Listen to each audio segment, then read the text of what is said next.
So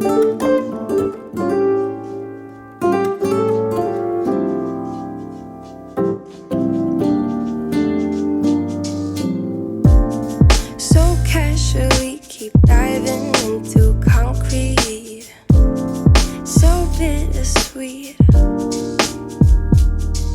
huh? Keep losing sleep while driving in the backseat. What's left of me? Drowning in what feels just like an ocean. I'm Barack L here with Femigod, and I'm here with Charlene Shriver from the Rainbow Frequency. We're actually having a really good conversation before this, and I wanted to go ahead and start getting it on camera. Charlene, can you tell us a little bit about your background?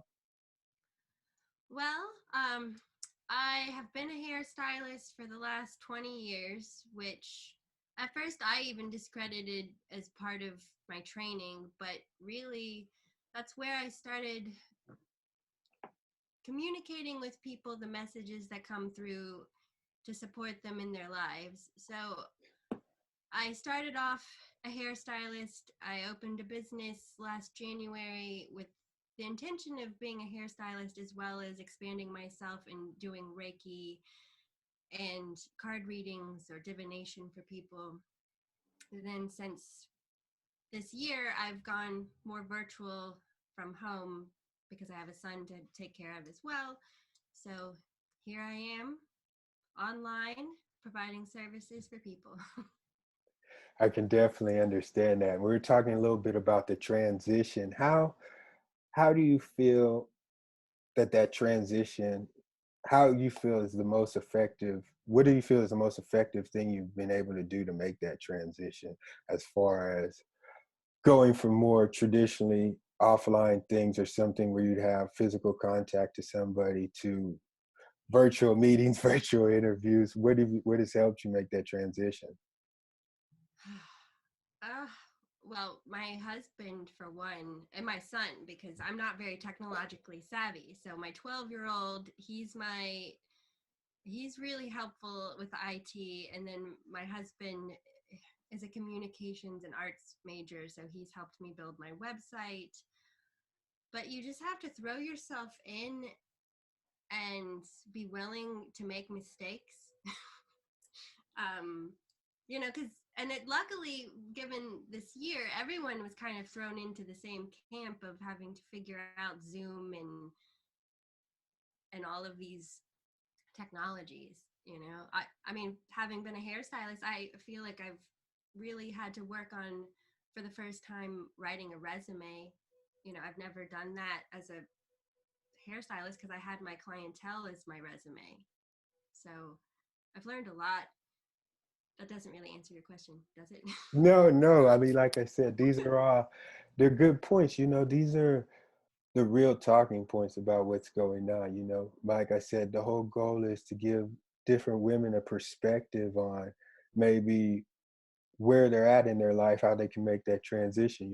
We deal with everything from yoga teachers that have been teaching the decades to women that are just starting to practice, to women that are learning about crystals or astrology. So Mm-hmm. you never know where you are. And I think one of the key points, like you said, is you were doing something that maybe wasn't traditionally considered spiritual, like a hairdresser, and then moving more into Reiki and tarot readings and things like this. Did you find it difficult to start exposing your practice more to different people and kind of making that transition? Well, I will say I started doing divination. For context, I'm 43. So I started doing card reading and rune reading when I was 15. So it was something I was very comfortable with. So it was more so just being brave enough to tell my community, like, I can do these things and not be afraid that they would all like have that like freak out of like, she's a witch, I don't want anything to do with her. Because I grew up in a small religious town and my parents freaked out when I went these directions. So I kind of learned to keep it on the DL. So here I am, like, coming out of the spiritual closet, so to speak. and I'd been receiving Reiki for years, and then I realized I was performing energy work, but not intentionally. So I decided I needed to really focus, and I wanted to do it with intention. And then it went from there to, I don't necessarily want, if I help you physically, wonderful, that's wonderful. But for me, having had experiences with trauma and some things like that, I really want to help people get the skills to move past the trauma and rebuild. So. No, I can understand that. That makes a lot of sense. I can definitely relate. I think for a lot of people, as you said, coming out of the spiritual closet, that is one of the hardest transitions to make, because you're taking something that's so vulnerable, which is your personal practice, and exposing it to the world, or I mean, I was waiting exposing for it to pitchforks and like fire. When people no, being like, "What the?" it's a hard, it's a hard thing to explain to people. One, if you have more of a non-traditional spiritual practice, you know, that's a whole reason, another reason for these interviews. It's like, one, just for women to see that there's others like them out there, other, they can relate to people, because sometimes, especially like you said, depending on the area you're growing up with, that path can be so lonely. You're dealing with environments that aren't so conducive to these different types of Yeah. spiritual practices, and it's very hard. Do you think, I mean, how do you feel that Reiki and tarot, like, do you see a link in those practices? Oh yes. Well, and it's funny because I started learning Reiki expecting to, just I guess what the glossed over, I just expected to go into it and learn how to be conductive of energy so that I can heal you, and then all of a sudden I was getting messages from people's passed on loved ones. And I was like, what the hell? Like, what? Yeah, so it broke my brain. It truly took me from being in this one arena to expanding me further. So you go down these paths, and you you're walking along, you think you know where you're going, and then you're like, I just fell down Alice's rabbit hole, and what the holy hell? Like, I've been on acid for the last year, not literally, but No. but you're like, holy, like, I grew up in a religious small town. I also had um the stepmother who was Catholic, so just a lot of not positive organized religion portrayal. So I shunned all of that. And then now I'm like, all right, so your angels want me to tell you, and I still have to get comfortable with saying that out loud. I'm waiting for you to look at me like, say, what now? But it's all about your building your confidence and trusting your heart and your inner voice, and just being like, I'm going to raise my freak flag as high as I can. And if those who don't like it, they don't have to come with me. No, I can relate. I can definitely understand that. One of the things I talk about is, a lot of times with our different practices, we look to maybe the East and Eastern mysticism and things. But if you really look and study, the Western esoteric tradition is alive, and, we have a tradition of our own.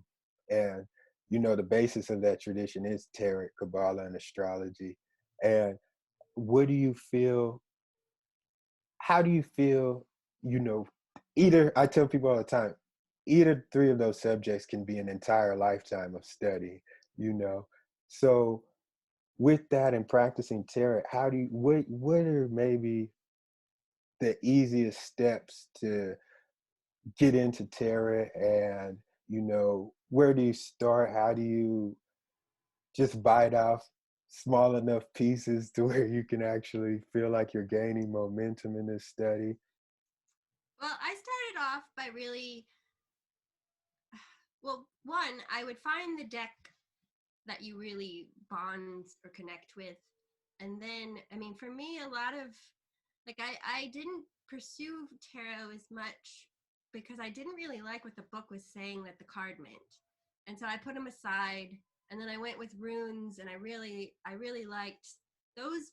That message to me, I connected better with how it was worded. And then for me, I mean, because I mean, there's many different ways to do this, right? Like, there are those who have a very specific system, and this means this and this means that.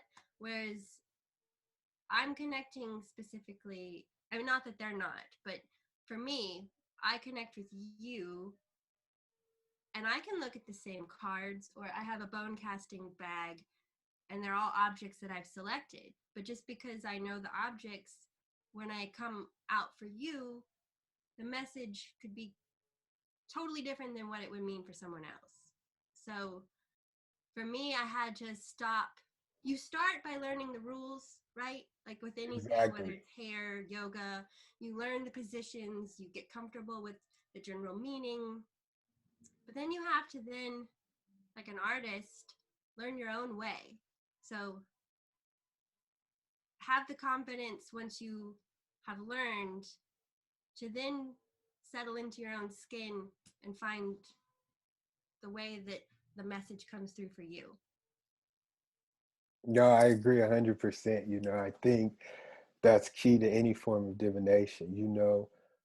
As you said, understanding the rules and the traditions and that building up that um, Rolodex of symbology in your mind in the meetings, but then also understanding that it is dynamic. You know what I'm saying? It does take An account your individual. personal energy, the energy of the person you're reading, all that has an effect.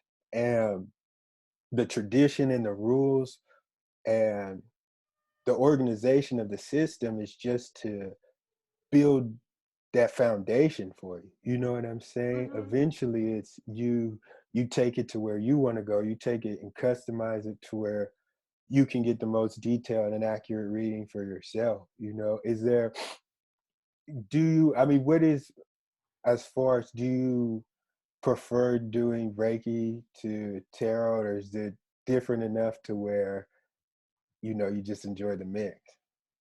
I I offer a combination where I'll do the Reiki and then I've pulled cards before the session. I mean, I could pull them during the session as well, but it's kind of fun because I'll pull them beforehand and not look at them necessarily. Sometimes I will, if it just depends, but like a lot of times I can lead the person through the meditation and like get them through the message that's coming for them, and then the cards will say it again or like further along. So I personally like the blend the best. On my I offer different ways just because not everyone's going to want the same thing. So I try to give you as many options as possible. But I really believe in the web of life, and that also goes to what you had said earlier, where they're all linked to me. Astrology, tarot, Reiki, it's all coming from the same place. So for me, they blend really well together. No, that makes a lot of sense. I mean, that's one of the things, I've been fortunate to be able to study a lot of different things, and it's I'm not going to say surprising, but it's always nice to find however there is that interconnectivity and that thread that relates everything, even to something like you said, the ruins and you know astrology, and seeing how, though these may be different practices or different sets of one practices, they really do all relate and they only enhance each other. It's hard in traditional society. You're taught to specialize, work in this one field, you know, get the most out of it. But it's like when you're studying these different esoteric knowledges, they all build on each top of each other, you know, and it's great to see how things like that tarot and Reiki all come together and you can use them both in your Hmm. practice, you know, to manifest the things that you're trying to get or to manifest the things for your client that they're trying to hear, you know. Do you find it what is what do you find when you're I know one problem when you're giving a reading or when you're trying to deliver a message in your client, what is some of the biggest obstacles of getting them to realize that message? Maybe if it's a message that they don't necessarily want to hear, or your message that you're maybe not so necessarily comfortable with delivering them, you know, because maybe you feel maybe it's too personal. Sometimes when you're reading something very personal will come through. What are some of those obstacles and how do you overcome those obstacles? I would say for me, the biggest obstacle, because I feel a little bit like a spiritual cheerleader for people, where like I'm there to build you up. And I mean, not that I'm only going to give you positive messages, like sometimes tough love has to come through, but the biggest obstacle I have is getting through people's thick skulls to seeing their worth.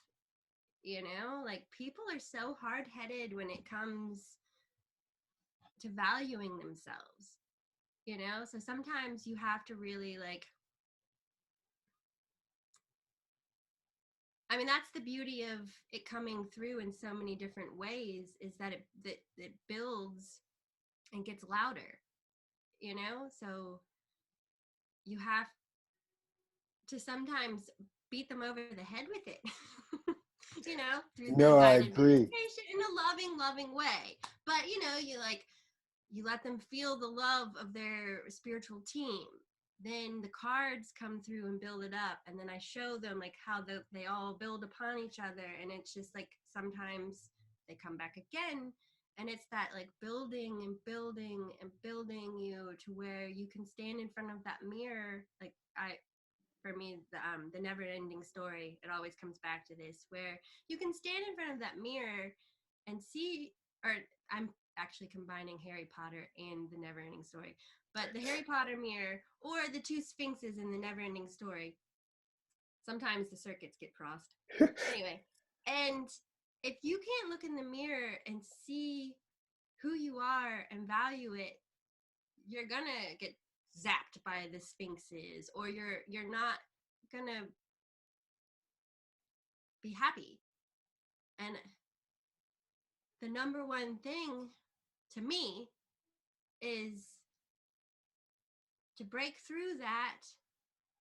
And the whole point of living is to be the best version of yourself that you can be.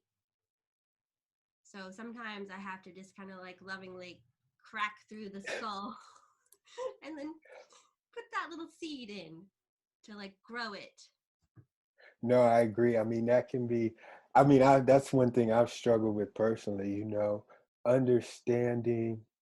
I think especially, you know, when you're starting off with certain things, putting so much into the outside of it, putting so much energy into believing in the system or believing in, you know, this specific set of practices and instead of understanding that all of it comes from you, you know, whatever the specific manifestation of the practice or the, you know, manifestation of the set of tools you're using, that's just the manifestation that you're choosing to manifest, you know, Yeah, that you're the gift.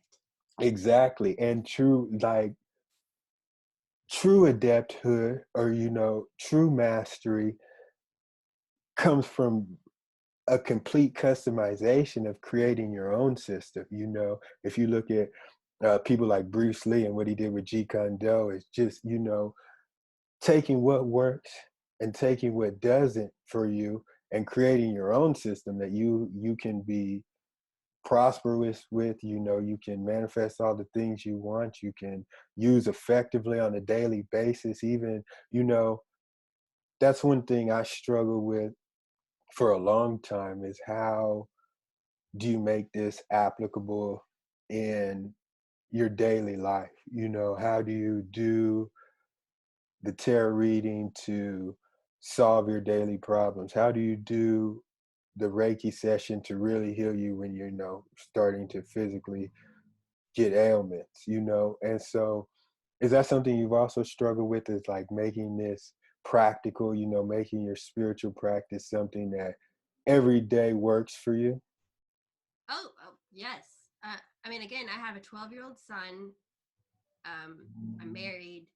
So, there are lots of variables just within those three things. So I've had to realize, like, because this year I at times would fall into the being very focused on what I was doing. And then, oh, okay, now my son is having some issues. Now I have to dive in and apply everything that I've been focusing and learning to my home, or, just, I'm sure like a lot of people I mean, not that it's all about this past year, but this year was definitely a good test road, a run for applying all of that. And like, okay, you're too stressed. Sit down, let me give you Reiki. Or like for myself, like my father also passed this July. I'm sorry to hear that. Thank you. And it was just a really, like, I got to have the wonderful experience and gift of being able to help him in his passing and give him Reiki and care for him. And then apply that to myself of like, okay, now you have to slow down. You need to sleep more. You need to do this now. Like your guides are saying, I mean, they'd even at times be like, eat. I'm like, okay, eat, like, so I had to really just like stop a little bit, like isolate myself, like we had talked about, and apply it all to myself so that I could come out of that and be a better individual for it, you know? No, I can understand that completely. And, that is beautiful that you're able to use your gifts, able to use your Reiki to affect people in a positive way. I know one of the things we had talked about before we came on was that transition of doing it online now. How is it, do you, how is it, does it reinforce your practice being able to see the effects of Um, being so far away and, still being able to do your practice?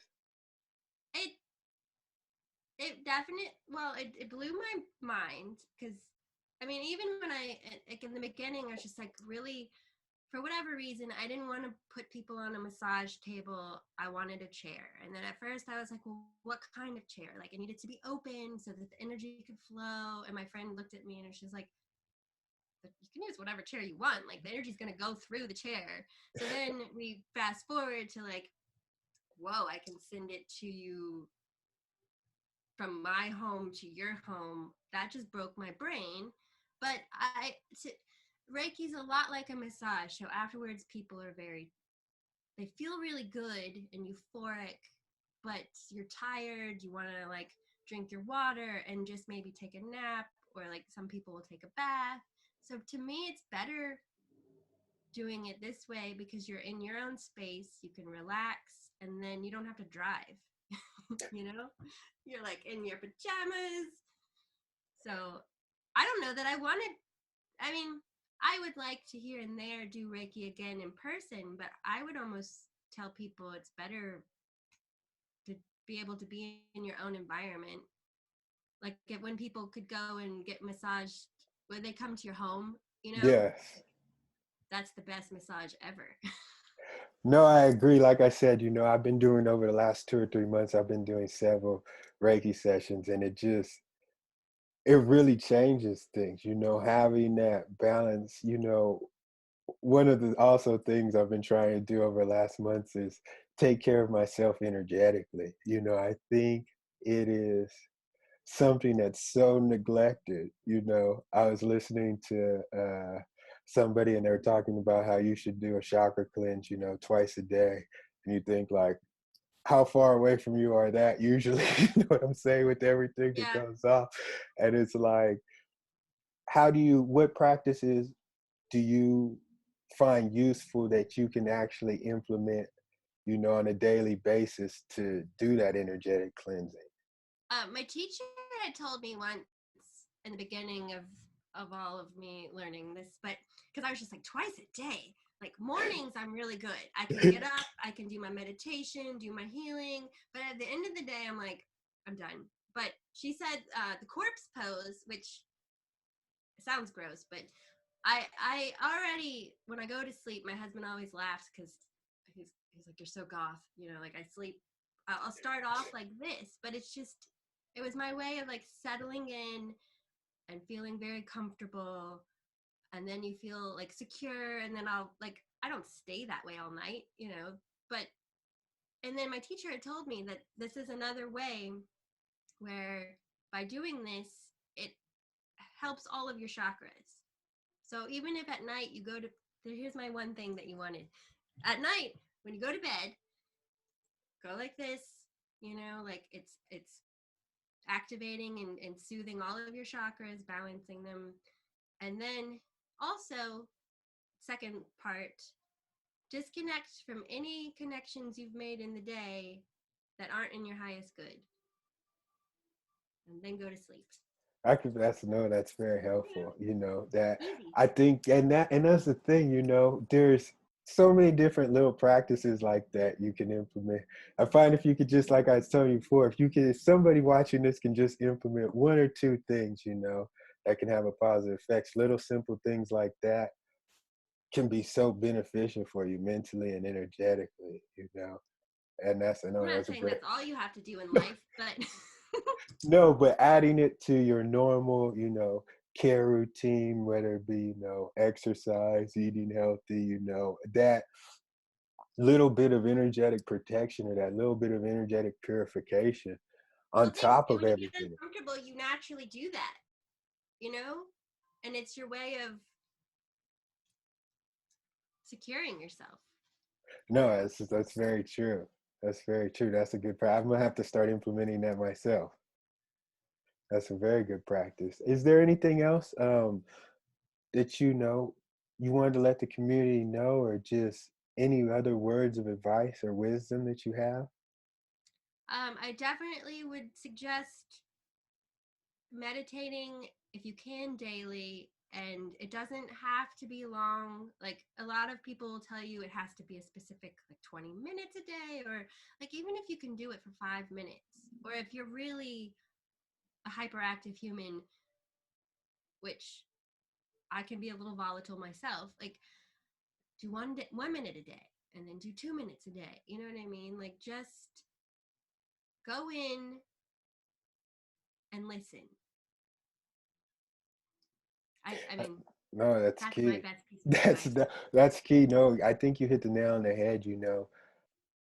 Doing any amount. If especially if I get knocked off my practice, one thing I'll try to do, whether it be exercise, meditation, anything, like Yeah. I'll Washing start from the dishes. beginning, from nothing. Maybe 5 minutes, like you said, 1 minute. You know what I'm saying? Maybe 20 or 30 push-ups. Just I always try and build consistency Or do it when you're before I. washing dishes or gardening. Like you don't have to just sit and, you know, Exactly. there's so many different ways. And then my other last little point that I wanted to say was we're all beautiful. So if we can all come from our place of authenticity and shine, it's not a competition. We all shine our light and it adds to the healing light for everyone. Flowers, that's saying flowers don't like bloom and not bloom depending on who they're around. We all should bloom together so that we're a beautiful bouquet. 100%. I agree 100%. Well, thank you so much, Charlene, for coming, and Thank you for definitely doing take. this. Thank you. No, it's good. I think this will give people a lot of positive information. Definitely check her out at the Rainbow Frequency. And, thanks again. We really appreciate you stopping by today. Definitely. Thank you. No problem. I look forward to seeing you online. Definitely.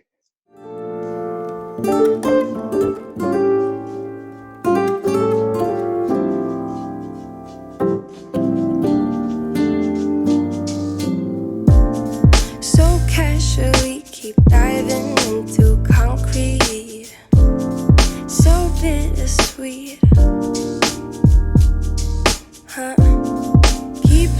sleep while driving